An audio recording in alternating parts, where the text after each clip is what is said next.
Whether you believe it to be the one true money, or whether you think of it as nothing more than an inert lump of metal, gold has been man's obsession for 6,000 years. I'm Γκραντ Γουίλιαμς, and in the first part of our journey, we explained the history of gold and how this strange yellow metal has captured the hearts and minds of men for thousands of years.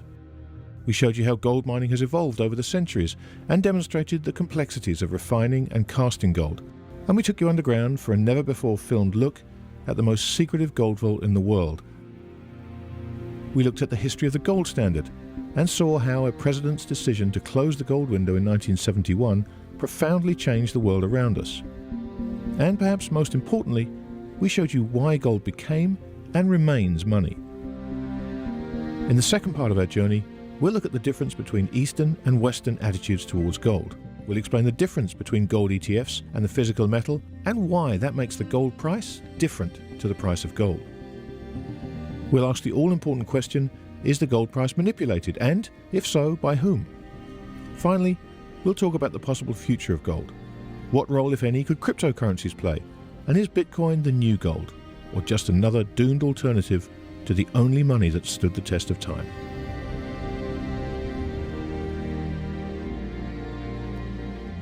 While it's been used as money and a store of value for thousands of years, man's relationship with gold goes much, much deeper, and its place in history extends far beyond coins, bars, and jewellery. We begin the second and final instalment of our journey with a look at some of the properties of this remarkable yellow metal. Gold's durability means that just about every ounce ever mined is still above ground today, refined and recast many times over. A ring bought today in a souk in Dubai may contain traces of gold that once graced the neck of Cleopatra. That's just one of the many interesting facts about gold. Gold is among the rarest of the elements, making up only 3 parts per billion of the Earth's crust. If you want to know how hard that makes gold to find, picture a billion M&Ms, and somewhere in amongst that pile, there are just 3 made of gold. Gold weighs 19 times more than water and is twice as heavy as lead. Over 90% of the world's existing above-ground gold has been mined since the California gold rush. And if all the existing gold in the world was pulled into a wire 5 microns thick, it could wrap around the world 11.2 million times. Throughout history, man has mined 188,000 tons of gold. To put that into perspective, you could place all of it into 2 Olympic-sized swimming pools.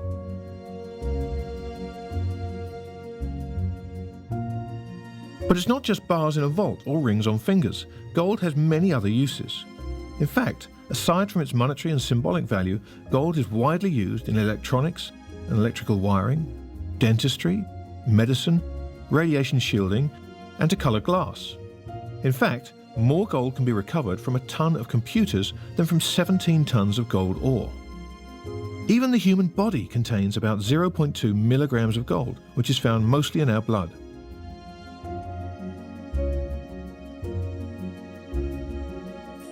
By far the largest above-ground stock of gold resides in the secure vaults of the world's central banks. In total, the top 10 central banks in the world own some 23,000 tons of gold, and the IMF owns another 2,000 tons. This equates to around 12% of all the gold ever mined. Throughout thousands of years of history, gold's remarkable elemental properties have provided an incredibly stable store of value. But those same properties have led many critics to look upon it as a boring asset, which they claim in the long term offers low returns at best. This viewpoint, however, completely misses the point of gold's place in a portfolio because, perhaps counterintuitively, boredom is actually one of its most attractive qualities. Well, critics argue that it provides boring returns because they're thinking of gold as an investment. Gold shouldn't provide any return, and it's not an investment. The reason gold doesn't provide any return is because it doesn't have any risk, and there's no return without risk. So a $100 bill doesn't provide any return unless you deposit it in the bank, at which point it's no longer a $100 bill, it's a liability of the bank. And you are the creditor with the risk of the bank not paying you back. And the biggest risk that it doesn't have, which all financial assets have in trumps, and that is the risk of permanent impairment. In other words, the risk of permanent loss of value. Gold price can go up, it can go down, but gold itself is permanent. Gold is an excellent hedge in times of rising inflation. While in deflation, it works pretty well, but you shouldn't focus on prices then. Then you should really focus on the purchasing power. Because if gold goes down 10% and stock prices go down 70%, it's still pretty good, I would say, yeah, because you're just you're massively increasing your purchasing power. If you think about the set of circumstances that allows gold to do well, they're always, not always, but they're often catastrophic circumstances. So I would agree with you. Gold offers boring returns. Boring returns like $35 in 1971 and what, $1,250 today? If you think about the returns of other asset classes that don't offer up insurance, give me that boredom. To many people, gold is simply a price on a TV screen or a computer terminal, and it's often nothing more than the fluctuations in this price in both directions, which are used to determine whether owning gold has been a successful investment or not. But is this fixation on its price the correct way to think about gold? And if not, then what is? People focus on the price of gold, but also people focus on the price of everything. This is a product of financialization. People know the price of everything and the value of nothing. Financialization has ushered a period where markets price everything. And so people can track prices of everything and the value they're worth by the amount of dollar units that they have. People who are very focused on the amount of money they have should move to Japan because they would have 100 times more money because Japanese yen is 100 to $1. So if you want to be a millionaire, you can do it a lot faster there than you can do it here. Yeah, so a lot of people invest in gold and they get very upset because gold goes up or down in price and they think they bought at the wrong time or they sold at the wrong time. Of course, this is the wrong way to think about it because the reason gold's been money for thousands of years is because it's the most stable element. And what's really happening, of course, is that the dollar is going up and down in terms of gold, not vice versa. And it is true that you can make lots of money in speculations. Fiat currencies do go up in value occasionally. In fact, even in the middle of the Weimar hyperinflation, the mark would have sudden, huge surges higher. And people who'd levered themselves up in gold and basically shorted the mark would get cleaned out. And this happens today in the gold market too. So people really shouldn't focus on the gold price. They should focus on preserving their capital. And gold does that. Gold preserves your purchasing power. In fact, gold increases your purchasing power over time. And it's best not to get too cute when you're in a sinking ship, which is what the US dollar is right now. I think unless you really understand the structure of the global gold market, it's a little bit of a fool's errand to focus solely on what the price of gold is. So, for example, since 2013 in particular, early 2013, we've seen significant flows, physical flows, out of the West going broadly defined east, China in particular.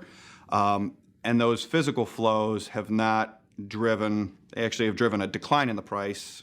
And since late 2013, the price has effectively gone nowhere, even as physical flows have moved. And so when I say if you focus solely on the price, I think you lose a lot of informational value or the full mosaic of what's actually happening.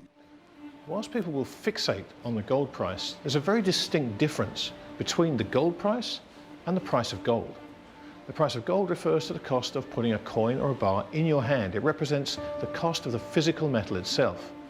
Meanwhile, the gold price has become nothing more than a reference point, a number by which any number of paper gold products are priced on a daily basis all around the world. But what do we mean by paper gold?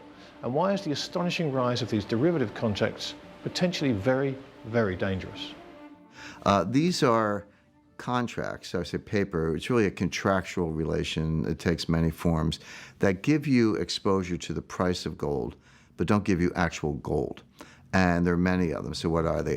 A gold future on the COMEX, the commodity exchange, part of the Chicago Mercantile Exchange. So a COMEX gold future would be paper gold. A gold ETF, a GLD is the leading one. GLD, okay, so the ETF, for example, I'm not buying gold. A lot of people think they are. I'm buying a share of a stock that's traded on the New York Stock Exchange. That share of stock entitles me to basically price exposure. When I sell it, I'm not selling it back to the vault. I'm selling it to somebody else who wants to buy it. Paper gold represents gold that is circulated in certificated form. So one example of paper gold might be GLD, the ETF which is a derivative, really, of gold that trades on the New York Stock Exchange. It's efficient for holders because you don't have to go down to a bullion shop, pick it up, expose yourself to being mugged, and bury it in the backyard. It doesn't, however, represent physical gold. And for people who are nervous about the financial system, the fact that they own a derivative when what they really want is payment in fist is very difficult for them. Paper gold is basically the futures market, I would say. There's huge volume in the futures markets, and my perspective has always been, if you want to buy gold for safety reasons, to hedge against financial disaster or whatever, you have to buy physical gold. You don't want to have any counterparty. You have to have the real thing. If you want to speculate with it, of course you can buy paper gold, but it's just not the real thing. The difference between owning a paper contract or claim on gold versus holding the metal itself, while seemingly trivial, is a hugely significant one. The idea of owning a paper claim on physical gold, however, is viewed very differently in the West than it is in the East. After countless episodes of inflation, and where the debasement of fiat currencies by governments is commonplace, gold is viewed very differently indeed. There is a deeper cultural familiarity with gold. When I give the sort of gold lecture as an example to young South Asian women, they laugh at me. They say, in our culture, we have 1,500 years experience with gold. We have known for a much longer time than you that the government is not our friend, that we need a medium of exchange that's simultaneously a store of value. My suspicion is that any culture that has less rather than more social trust has a greater affinity for gold, because gold traditionally has been something that obviated the need for trust. The West did have, for 100 years or so or longer, very credible governments, limited government. Eastern governments have not had such a happy history of limited government, allowing the people to the freedom, the liberty to hold money as they see fit, and therefore Eastern populations tend to trust their governments less, and sensibly so. And so I think that the idea that gold is money never faded in the East the way it did in the West, because no one ever trusted fiat currency from those governments. So it's a lesson that we relearned in the West, I think fairly shortly, but I think that is an important distinction. It's not blanket sort of East versus West on this one, because I would say that there's definitely a sort of distinction there between what I would call traditionally stable countries and traditionally unstable countries. Because, I think in Singapore, for instance, or Hong Kong, the older generations, they still think of gold as the ultimate form of money. It's a sort of safe haven, yada, yada, yada. But the young don't, right? So they trust their government's money. That is less true in some of the poorer countries. The old have never trusted their currency. In Indonesia, for instance, or India, they've been right not to, by the way, and the young don't much either. That weirdly has served them extraordinarily well relative to the developed world. I think the difference between the way that gold is viewed in the East versus the way gold is viewed in the West is probably at its core a function of history. I think it's been, for people in the West and people in the U.S. in particular, it's been a very long time since the U.S. has had a problem with its currency, a problem with sovereign insolvency. Part of that's a function of this exorbitant privilege we've had since the gold window was closed in 1971, whereas people in the East have had much more recent and familiar personal experience with currency problems, with currency depreciation. And there's a greater degree of skepticism in the East, and like I said, more importantly, a greater degree of real experience in having these currency depreciation from which gold protected them. I think the other reality is in the West, and I think it's a real credit to policymakers in the West, financiers in the West, there have been, particularly again in the U.S., there's a much greater degree of ability to manage financial asset prices. The creation, there's a great declassified U.S. document from 1974 from the U.S. Embassy in London saying, the creation of a very large paper gold futures market would go a long way in managing the price of gold because it would therefore reduce American demand for physical gold, and that would be a good thing. It's right there in black and white. You can see it. It's an official U.S. history. I just attended a conference in Singapore, and people don't care about prices. They constantly accumulate gold. They regard it as a currency, as money. They don't really care about the prices. Yeah, they just want to own gold, lots of gold. While in the West, I think we tend to buy very pro-cyclical. Normally, if you follow ETF demand, for example, ETF demand always goes up when prices go up. So I think it's more momentum driven. On the other hand, if I compare the attitude regarding gold, for example, in Austria, where I come from, or in Germany, I think in our sort of monetary DNA, there's still a hyperinflation because our grandparents, they lost everything. While people in the United States, they're still kind of traumatized from the Great Depression and from deflation. And I think this also kind of explains why our central banks are acting very, very differently.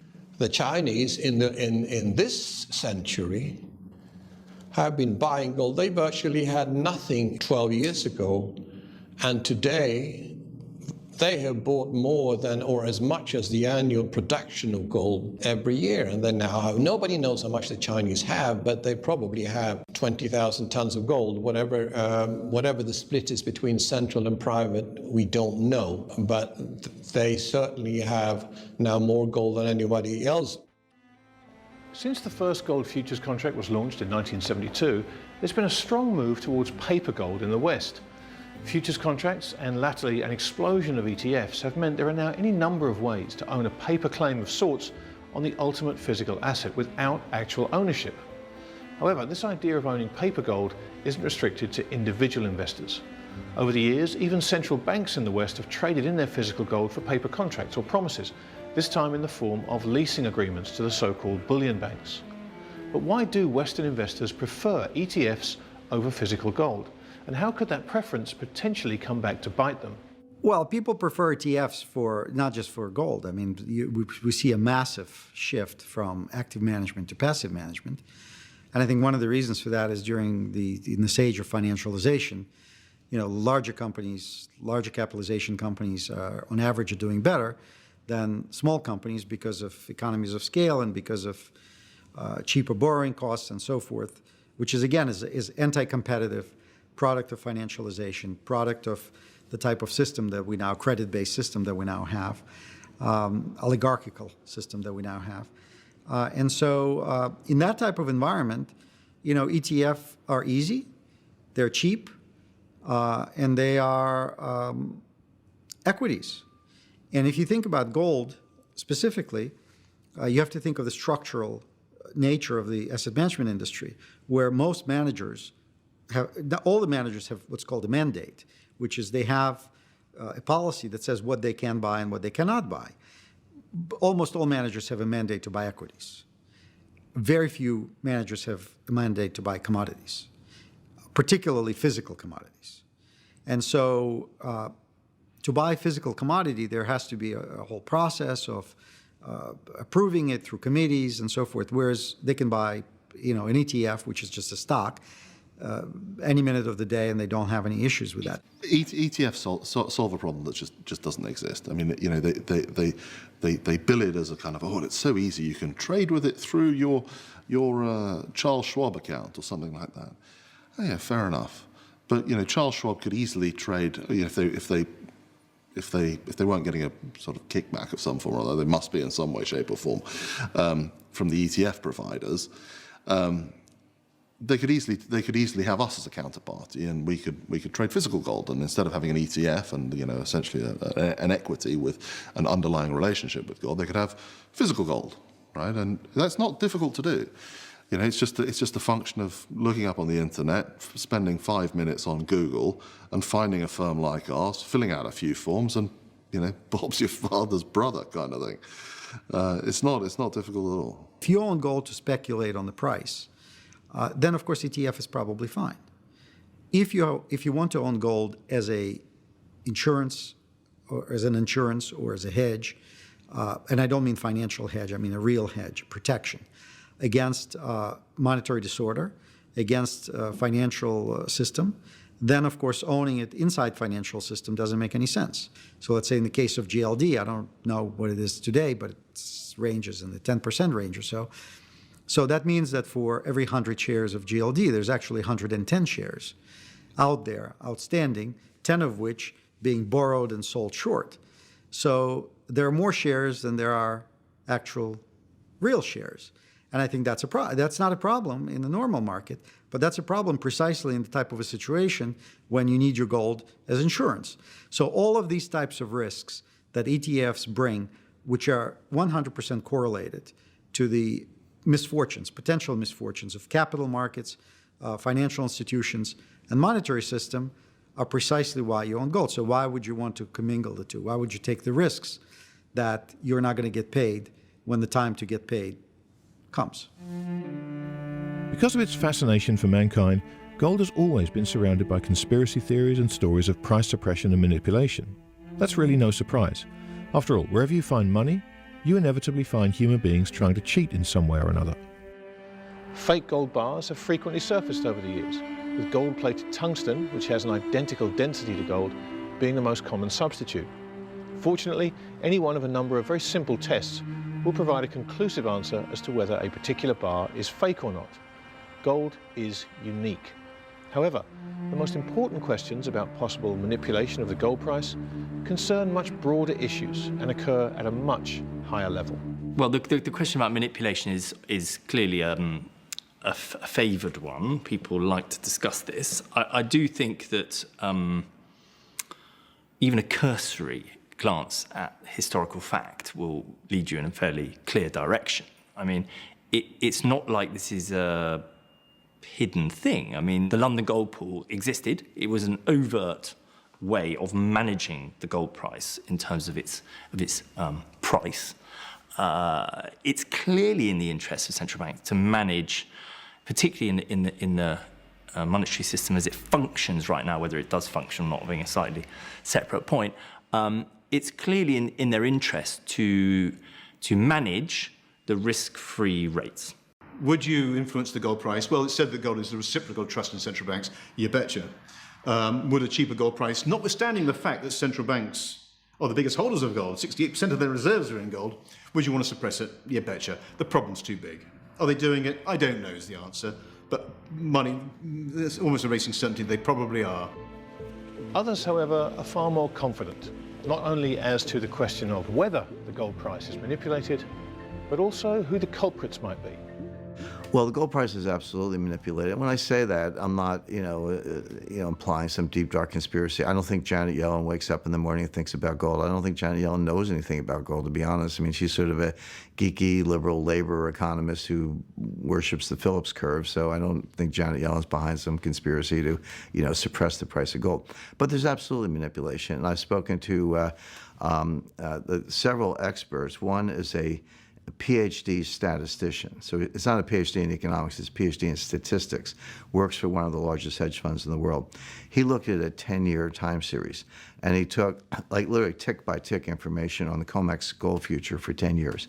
And he said there is no explanation for this data other than manipulation. It could not possibly have happened through normal market forces. In particular, he noticed that at the end of the day, like on the last trading tick on the COMEX, the price of gold got smacked down, and then at the open the next day, it could kind of pop up again. So he said, well, this is the easiest trade in the world. Just buy gold right after the close and sell it the next morning, just before the open, and you'll just make consistent, steady profits. Well, anyone who knows anything about markets and how they operate knows that you cannot make consistent, steady profit. This is what Bernie Madoff said he was doing, right? So he said the probability that the price naturally goes down at the close and naturally goes up at the next point is zero after 10 years. And this is not inference. I mean, this is like DNA.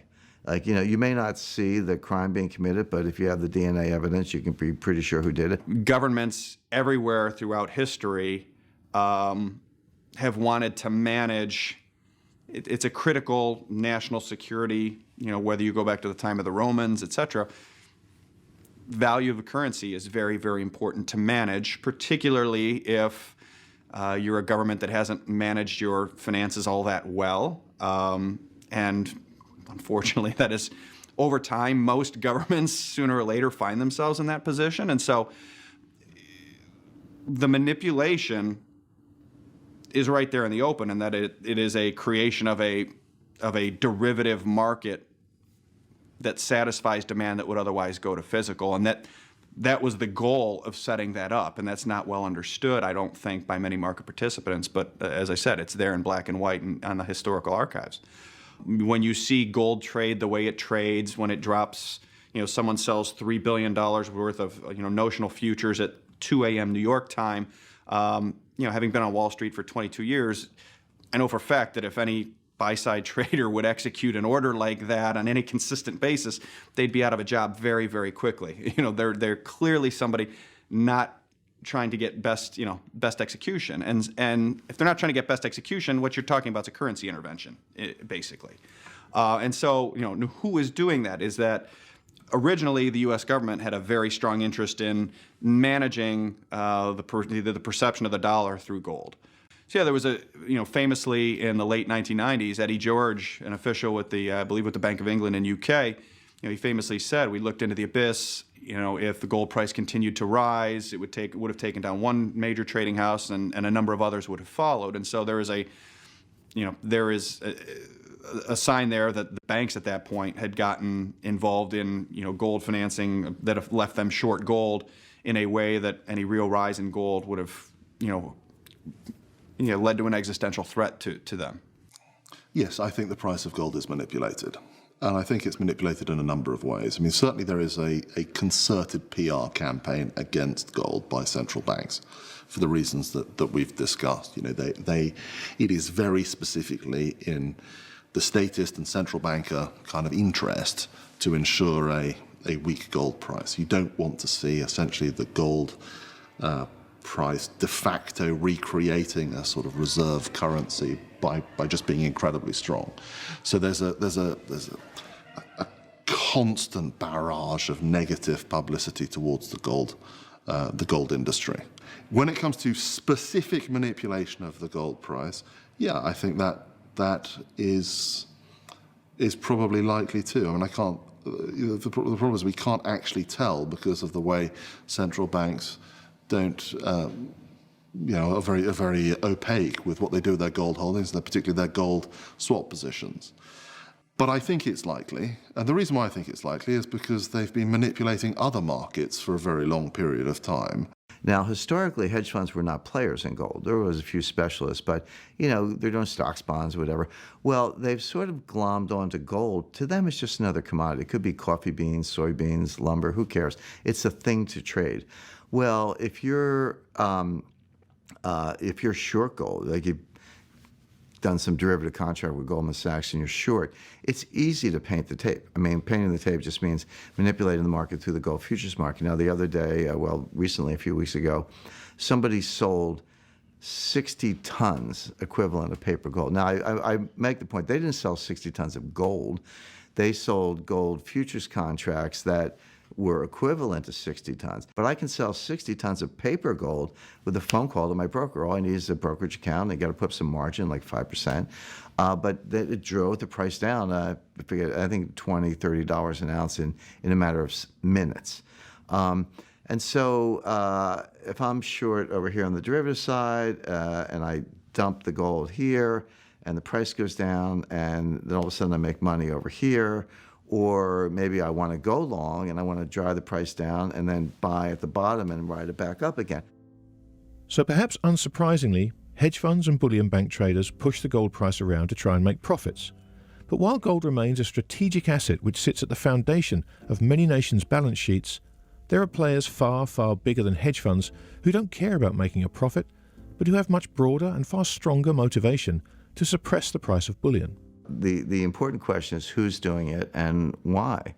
And the question I ask is, why is it not being investigated by the regulatory authorities, by the Commodity Futures Trading Commission, et cetera? Now, one possible answer to that is that the Chinese are behind it and they're outside the jurisdiction. There's no way that a U.S. government agency is going to investigate the activities of China in our markets. China's too big, they're a sovereign nation, that would not go anywhere. There could be a million diplomatic and national security and other reasons for not messing with China in that dimension. So China's my number one suspect because people go, wait a second, they got all this gold, why would they want the price to go down? Well, the answer is they're still buying. Ultimately, they're going to want the price to go where it's going to go, which is $10,000 an ounce or higher. But they don't want that now because they're still buying. They're playing catch up with the United States. And by the way, they've bought thousands of tons, which is a lot of gold, but they have thousands of tons to go to equal the U.S. in the gold to GDP ratio, either in the absolute sense to get to 8,000 tons or in the proportional sense, gold to GDP. Either way, they're still playing catch up with the United States. But not every gold market veteran buys into the idea that the gold price is subject to manipulation. It has to be said, some of the reasons they offer as to why the idea of a state-sponsored price suppression scheme may be far-fetched are both simple to understand and hard to argue with. I think that all financial markets are manipulated from time to time. Unlike many of my peers in the gold business, I have seen upwards price manipulation when that is easier. Long-term manipulation requires a conspiracy of a size that I don't think is possible. The idea, as an example, that the U.S. government, the Trilateral Commission, and the International Jewish Conspiracy, whoever they are, could come together and do a 3-decade-long manipulation in gold forgets that the U.S. government can't educate the kids, it can't deliver the mail. It lost the war on drugs, it lost the war on poverty, it lost the war in Vietnam, and it lost the war in Afghanistan. How on earth could they organize a broad-scale manipulation when they can't even manage their own campaigns? Most governments eventually wind up manipulating the gold price to protect their own power. So certainly a possibility. I've never seen any hard evidence of that. And also I would say that it is the nature of gold to underperform other assets in a credit bubble. You don't need a nefarious Federal Reserve pushing it down, because that's what happens naturally in a credit bubble. Everything else goes up in terms of gold. And then, of course, when the bubble ends, as it must, things crash in terms of gold. That is a natural thing. And it's really what we saw over the last 40 years. When, I mean, for example, from 2000 to 2008, gold went up in nominal prices. It went down in terms of oil and other commodities. So, in fact, it did very badly in real terms. When the bubble had popped in 2008 and 9, gold did fantastically well in nominal and real terms. And then Bernanke managed to blow a bigger bubble. And so it's no really surprise that gold did badly during that period. Now, was the Fed manipulating downwards? I mean, it's possible. But we don't need that as a theory. But why would any suppression of the gold price be so important? And what might happen were it to be both exposed and shut down? In January 2018, a group of traders working for the big bullion banks became the latest market participants to be fined for trying to manipulate precious metals markets, a pattern that has been commonplace over the years. But this proof of price manipulation in the gold market, like many similar episodes which have gone before it, had no meaningful impact on the price. However, any manipulation in the gold market, like all price suppression schemes, will ultimately come to an end at some point. And when it does, the potential ramifications are enormous. All manipulations fail at the end of the day. They all fail. The 1968 London gold pool failed. Late 1970s, U.S. and IMF dumped 1,700 tons of gold in the market. It failed. The price in 1980 was higher than ever. Late 90s, we twisted the UK's arm, got them to sell over half their gold. Now they're stuck. Early 2000s, it was Switzerland's turn. We got them to sell about 2,000 tons. But the problem is we have now run out of suckers to sell the gold. One day, the holders of paper gold will realize that they will never get delivery because there ain't any gold to deliver against it. And they will sit there with a piece of paper And whether it's COMEX or the bullion banks or all the people who deal in gold, they will default. And at that time, there just won't be any gold available, and the gold price will obviously shoot straight up, and it will be very hard to buy gold. One of the core lessons of history is that the market is more powerful than governments. And when this bubble we're living in currently pops, it doesn't matter how much they try to manipulate it. Gold will not be manipulated to that extent, so it will break out, whether they're manipulating it now or not. Alongside conspiracy theories and stories of manipulation, gold's history is filled with wonderful illustrations of how much it means to mankind, the extraordinary importance placed on protecting it, and the sometimes deadly lengths people will go to in order to possess it. In September 1939, as the German army advanced towards Britain, the government decreed that every person living in the United Kingdom register their gold with the Royal Treasury. Just weeks later, on the 7th of October 1939, HMS Emerald set sail from Plymouth in Great Britain for Halifax, Nova Scotia. The reason? Her hull contained millions of pounds of gold bullion, bound for the USA to pay for American war materials. 12 months later, with the war going badly for the Allies and the battle for the North Atlantic at its fiercest, Prime Minister Winston Churchill used emergency wartime powers to seize the gold that the citizens of the UK had been forced to declare the previous year. The gold was moved to the port of Greenock in Scotland in secret, reloaded onto HMS Emerald and then dispatched to Canada, so if the British were to be overrun by the advancing Nazi forces, they would still have the means to continue the fight. 1 week later, another convoy set off on the same route, this time carrying $1.7 billion of gold. Today, that gold would be worth over $29 billion.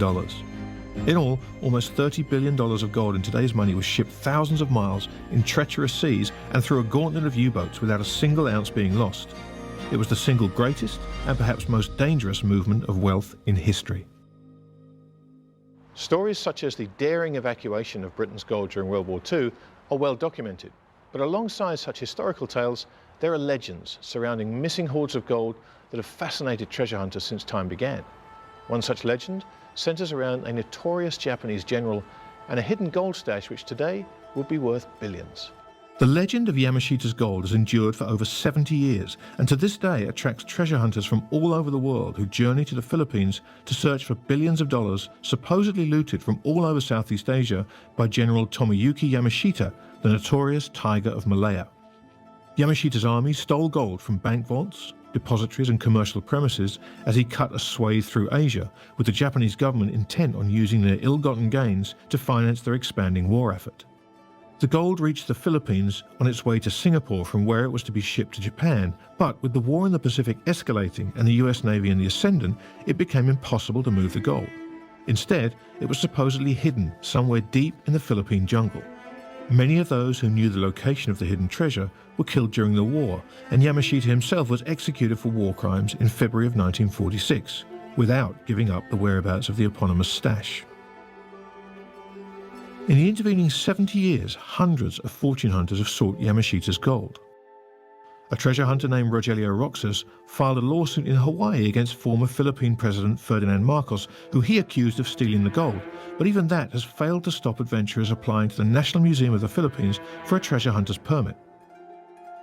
Roxas' lawsuit resulted in what was then the largest ever award made by a court, $40.5 billion, including damages.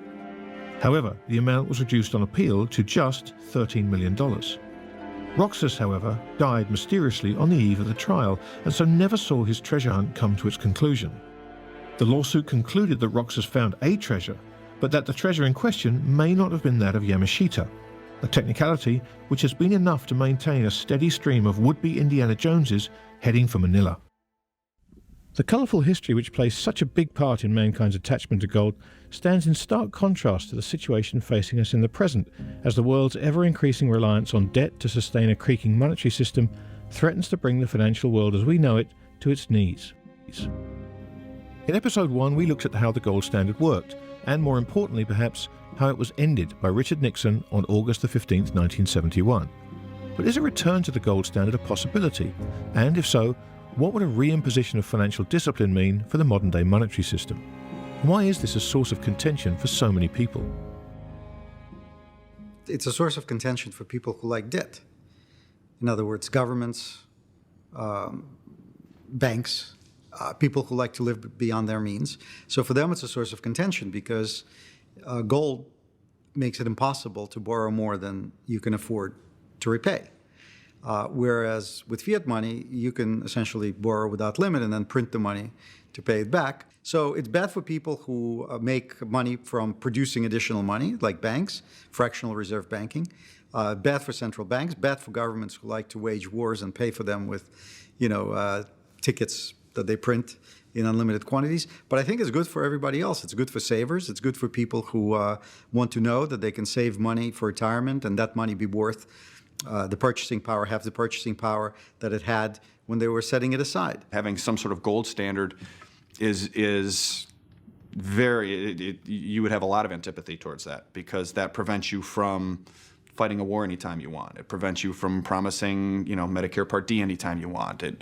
All of these things that, keep you in Washington or keep you really in any country for that matter. But in particular, given how the currency system has developed over the last 30, 40 years, it's only the U.S. that has exorbitant privilege. There's the way the system is structured. There are other governors or breaks that exist for other countries that have not existed for the United States for a long time. And I think that ultimately is why there's such a high degree of establishment, antipathy towards the gold standard.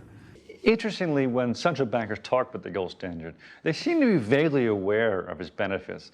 But what they say is that its costs are too high. And what are those costs? The costs are that the Fed and the government can't manipulate the economy. The idea is that under the gold standard, you'd have terrible depressions and employment would be very, very high levels, and there's nothing the government can do about it. And that cost is too high because the government can now stabilize prices. And of course, this is absolutely crazy because what created the bubbles in the 19th century and the early 20th century was not the gold standard, it was the banking system. It was a flawed bank. The fractional banking system, by its nature, blows bubbles and collapses. Nothing to do with gold whatsoever. In fact, as we've seen when they switched the world from a gold standard to a dollar standard, we still get bubbles, and they're worse than they ever were. So it's the stabilization that makes the problems. In fact, during the Great Depression, in the 1930s, Hayek wrote that it was the stabilizers in the 20s that created the problems. That they didn't let the market clear. They tried to keep prices too high. So it wasn't the gold that did it, the gold standard that did it. It was the banking system that made all these bubbles. But it's beyond bizarre to see Ben Bernanke get up and blame gold for all the problems that the banking system he was managing and now Yellen manages is responsible for all these problems. I don't think sufficient gold in the world in our current position to be able to support it, not without a readjustment in the gold price. I think someone came up with a figure of $35,000 an ounce. The argument clearly for it would be that it would force upon the regulators, the official institute, the central bankers in particular, discipline in terms of QE. I suspect that there will be some moment in time, a rebalancing. I think they're using the word reset. Nice soft word, palatable word like reset, that will occur in the next short few years, and that something new will evolve, and it might involve linking gold partly to gold or something else. I think that there'll be a lot of pressure on central banks to create a new currency that is linked to something that can't be QE'd and created out of thin air. You can't print this stuff. Once called a barbarous relic by John Maynard Keynes, gold is the oldest continuous medium of exchange known to man. So would a reset of some sort see gold continue to hold its position and remain the cornerstone of the modern financial system? In recent years, the emergence of cryptocurrencies such as Bitcoin has ignited furious debate about gold's future in the monetary system, with many believing that cryptocurrencies finally obviate the need for gold. The most likely future, however, is not a case of winner takes all. Do I think that there's room as a medium of exchange for an algorithm that also obviates the need for trust, is seamless and private, like Bitcoin? Absolutely. Do I want all of my savings stored in a unit of value whose only value is an algorithm? No. I, as a consumer of currency, want lots of currencies, and I want to pick and choose the utility at different points in time in my career for different purposes with regards to my life and my family's life. Bitcoin and gold are the competing faith systems. The nice thing about cryptocurrencies is that nobody owns it in the sense that it's a democratic arrangement through the distributed ledger. We all own the ownership of the block, and you can then buy parts of it, bits or parts of the chain. In other words, you can't QE it. It has a discipline inherently built into the system. The problem is it's not used, it's not a medium of exchange, and quite probably the regulator won't like it either. It's challenging the position of the other cash guarantee, which is cash. Gold, of course, is yet another faith system. Why is that worth £31,000? Who says it's worth £31,000? Well, the answer is, up against this particular number, let's make it £31,000, you've got hundreds of thousands of people who are looking to buy at a price just below that, and people looking to sell just above that. In other words, you've got a huge weight of argument on both sides of the bid and the offer to give it that price. And a shift of perception, geopolitics, will shift the numbers of people, and so the price is confirmed or authenticated by the weight of numbers of people trading it. I don't think governments will introduce these things, as a general rule. So the only way I could see gold really re-emerging in the currency system, and it's the cryptocurrencies have been fascinating for this, is through some form of market-driven reintroduction, and that's what the cryptocurrencies offer. Right, and they really do, because now we don't need central banks for currency clearing internationally. We don't need large, massive banking institutions in order to settle trades. We just don't need that. We can do it across the phone these days. We can do it through cryptocurrencies, and I think there is a much, much, much more efficient currency waiting to happen that involves a cryptocurrency that sits on your phone, that you can trade with anyone in the world, at zero cost, and the underlying sort of ledger-based entry is gold sitting in a vault in somewhere like Singapore or somewhere like Switzerland or somewhere safe where the government's not going to steal it. And if you look at that, the whole monetary system based on essentially gold in a vault, essentially like the gold exchange standard, I could see that emerging, and I'm very, very, very excited by what cryptocurrencies offer, not just the gold world, but the whole world economy as a result of this. Because if you see the widespread adoption of a gold-backed cryptocurrency that is, that people have confidence in, then you're going to see an awful lot of change. I think it's a fantastic development that we're seeing at the moment. First of all, because people are actually discussing what is money again. They really care about those topics. Yeah, they research it. They're arguing. They're discussing it on Twitter, on Facebook, and whatever. I think that's great. Yeah. There should be competition of currencies, and I know that with all those ICOs now, when I heard initial coin offering for the first time, I thought it's a joke. Yeah, it sounded like IPOs back in the days. And there's 95% of it is probably rubbish, yeah, and they won't be around in 1 or 2 years. But I think with Bitcoin being created pretty similar to gold because of the stock-to-flow ratio, with the inflation rate that is just given. I think with so much intervention in the whole space, I'm meeting so many brilliant young people that only see opportunities.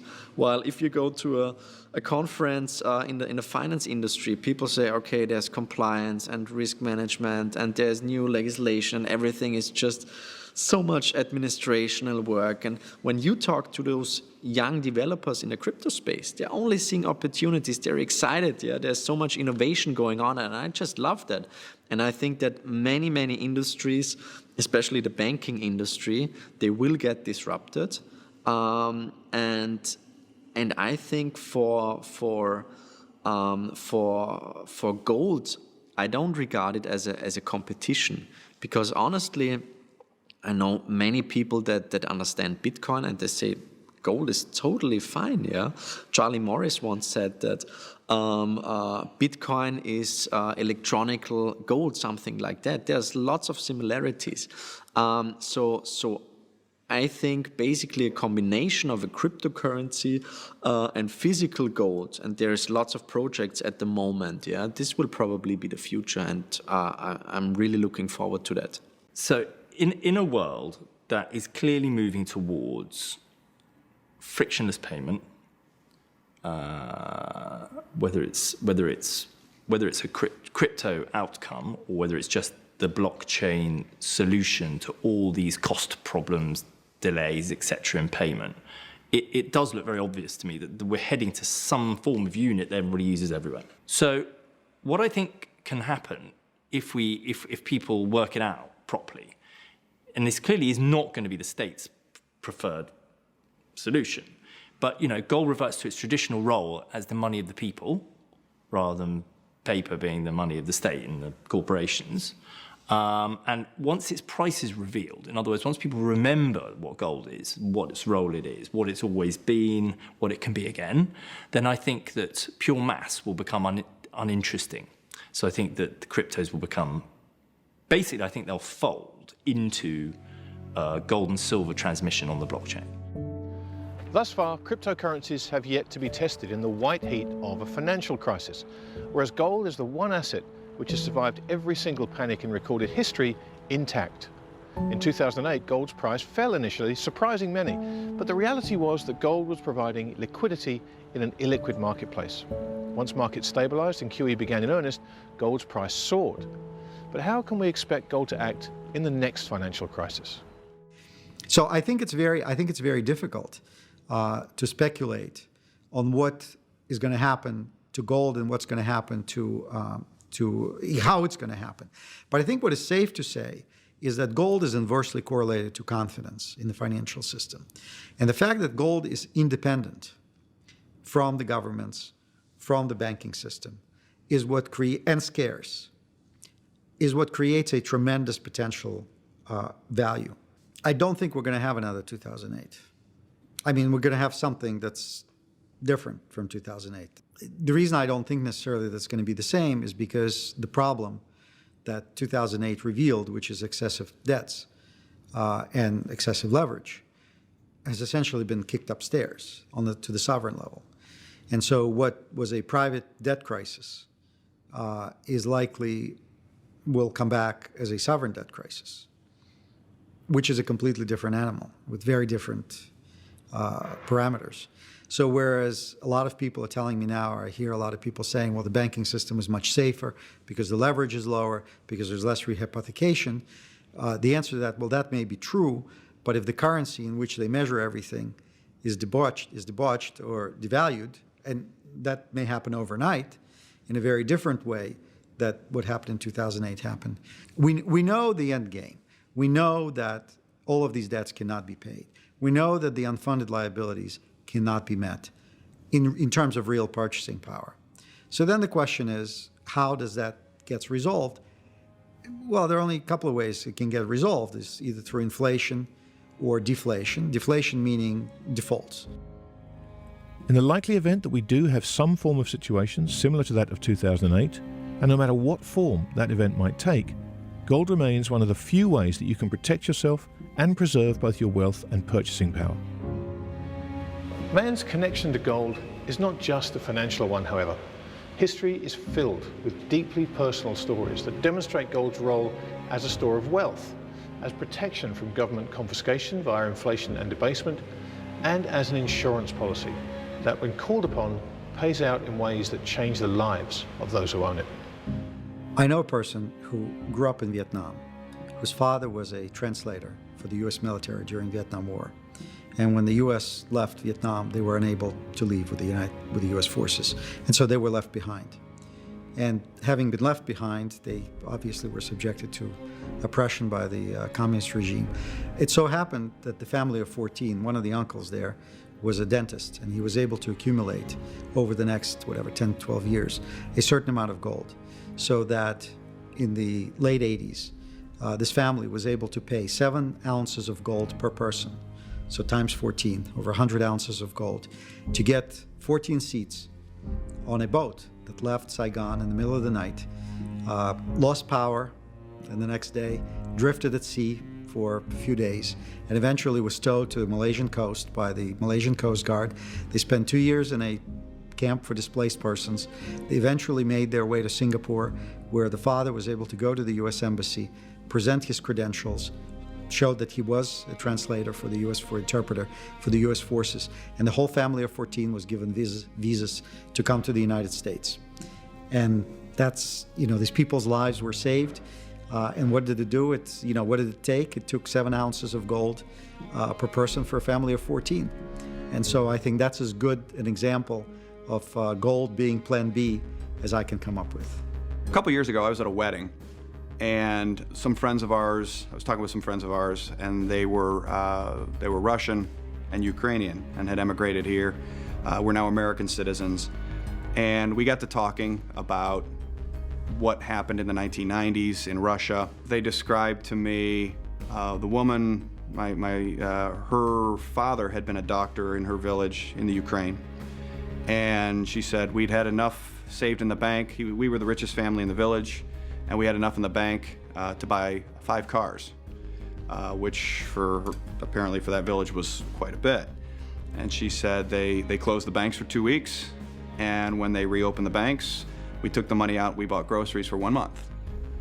And her husband said, yeah, similar story. I was saving up to buy a motorcycle and had enough saved to buy a motorcycle, and my dad wouldn't let me buy it. Closed the banks for 2 weeks, banks opened back up, I took the money out and bought a carton of cigarettes. So I said to them, so I probably don't need to explain to you. I said, how did gold do? And they both laughed, and they said, anyone that had gold, silver, jewelry, they did totally fine. I love the story of how the French spirited their gold out of France and off to Canada and various other places when the Germans arrived. It's a great story, and they have to make a movie out of it. I mean, it's really good. And basically, they split up their gold reserves into tiny little portions, and they went off on, mule carts and fishing boats, and they got their nation's wealth out of the country. And they did it before the advancing army. I mean, it's a story of daring do and all of that sort of stuff. Fantastic. I once heard a story about the Soviet Union, where gold obviously was forbidden. You could go to jail if you had physical gold, but you were allowed to have wedding rings, gold wedding rings. And that was a smart guy. And he had like 50 wedding rings. So every month or every couple of months he went to the market and had just enormous purchasing power due to his gold ring. And I think this clearly shows that you just have to own at least some gold. Elemental it may be, but gold is also a complex and confounding subject which has fostered passionate debate since the dawn of civilization. Hopefully, over the course of our journey, we've helped you understand a little better why gold has been money to man for thousands of years, the complexities that make it worth over $1,000 an ounce, the way it's bought and sold around the world, and its place at the heart of the modern-day financial system. Our aim hasn't been to persuade or change minds, but rather to explain how this lump of yellow metal became the object of so much fascination, and why it remains, many thousands of years after its discovery, the one universally accepted money.